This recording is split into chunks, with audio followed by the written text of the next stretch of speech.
उन्नाव में जमीन विवाद में पति को फर्जी मुकदमे में फंसाने का आरोप, परिवार ने मुख्यमंत्री से लगाई न्याय की गुहार। उन्नाव जिले के असोहा थाना क्षेत्र के पैंतर गांव में एक परिवार ने जमीन विवाद को लेकर गंभीर आरोप लगाए। पीड़ित परिवार का कहना है कि उनके पति को भारतीय न्याय संहिता की धारा 307 हत्या के प्रयास के मामले में झूठा फंसाया जा रहा है।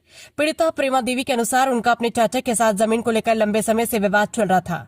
उनका आरोप है कि चाचा विवादित भूमि पर जबरन कब्जा करने का प्रयास कर रहे थे।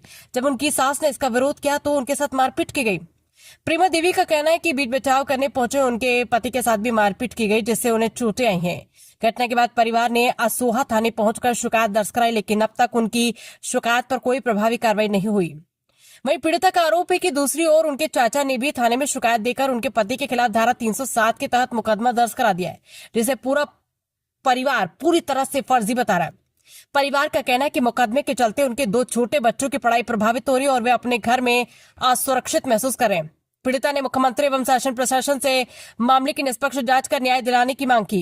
हालांकि इन आरोपों की स्वतंत्र रूप से पुष्टि नहीं हो सकी। पुलिस का पक्ष सामने आने के बाद ही पूरे मामले की वास्तविक स्थिति स्पष्ट हो सकेगी।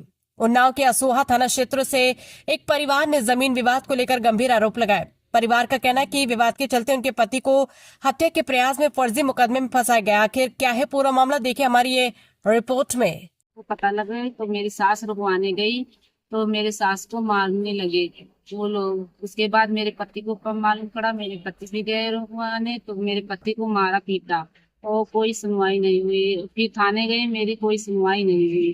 तो उसके बाद फिर मेरे पति को हम लोगों को ऊपर 307 मेरे चाचा ने लगवा दिया है।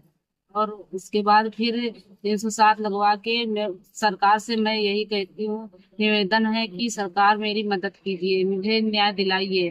मेरे पति को फर्जी फंसा दिया गया है और मेरे बच्चे छोटे छोटे 2 हैं, उनके पढ़ाई भी बर्बाद हो रही, मेरे बच्चे पढ़ नहीं पा रहे हैं।